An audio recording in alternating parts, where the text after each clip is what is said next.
Islam akan menjadi agama terbesar di seluruh dunia. Padahal ini lembaga riset milik orang kafir, milik golongan kafir. Tapi dia meyakini masa depan ada di tangan Islam. Bahkan National Intelligence Council, Dewan Intelijen Nasional yang menaungi 15 negara di bawah kepemimpinan Amerika, melakukan riset. Hasilnya dipublish di media internasional. Start 2020 akan terjadi kebangkitan Islam global. Dan itu akan terus bergerak di seluruh dunia, terutama sekali dunia Islam. Bahkan Dinas Intelijen Rusia memprediksi akan terjadi kebangkitan Islam, yaitu diprediksi 2025.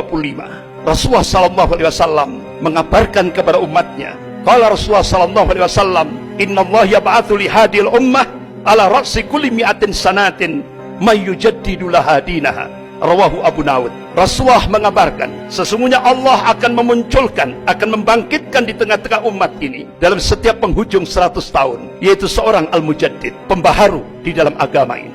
Imam Ahmad rahimahullah, beliau mencoba untuk mencari hadis-hadis sahih dalam kutubus sittah. Masya Allah, dengan matan hadis yang sama beliau cari dalam kutubus sittah. Alhamdulillah, beliau temukan hadis-hadis yang sahih ini. Beliau pelajari, beliau teliti, beliau kaji secara dalam. Akhirnya beliau mengambil satu khulasah, kesimpulan. Mujaddid yang pertama, yaitu Khalifah Umar bin Abdul Aziz rahimahullah, yaitu cucunya Khalifah Umar bin Khattab radhiyallahu anhu. 100 tahun lagi, mujaddid yang kedua, gurunya Imam Ahmad, yaitu Imam Syafi'i rahimahullah. Kemudian 100 tahun lagi, jawabannya wallahu a'lam, hanya Allah yang tahu.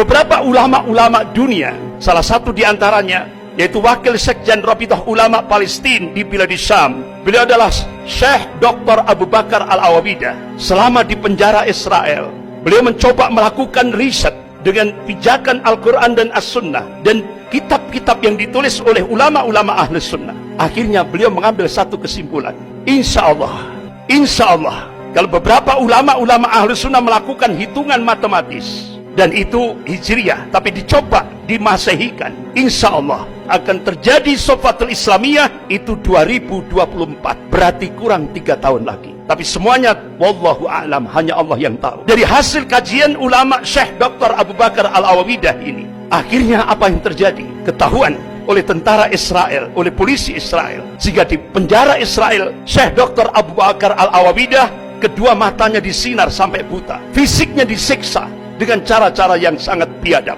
sampai akhirnya beliau selesai masa tahanannya. Qadarullah, begitu selesai masa tahanannya, beliau bercita-cita ingin menyampaikan hasil risetnya kepada umat Islam di Indonesia ini. Qadarullah, akhirnya Allah mudahkan perjalanan beliau dari Palestina menuju Indonesia. Tepat bulan Juli 2015, beliau diterima di Masjid Jogogarian, Yogyakarta. Beliau sampaikan hasil risetnya. Insya Allah, berdasarkan nas-nas syar'i, Allah subhanahu wa ta'ala akan memunculkan pemantik awal kebangkitan Islam global dari arah timur. Kata beliau, insya Allah dari Indonesia. Akhirnya sampai beliau meneteskan air mata dengan suara yang terbata-bata. Wahai umat Islam Indonesia, genapi syarat-syaratnya supaya kalian layak dipilih oleh Allah menjadi pemantik awal kebangkitan Islam global, yang puncaknya, puncak kemenangan Islam di akhir zaman, sebagaimana yang ditakdirkan oleh Allah subhanahu wa ta'ala. Rasulullah mengabarkan, qala Rasulullah sallallahu alaihi wasallam,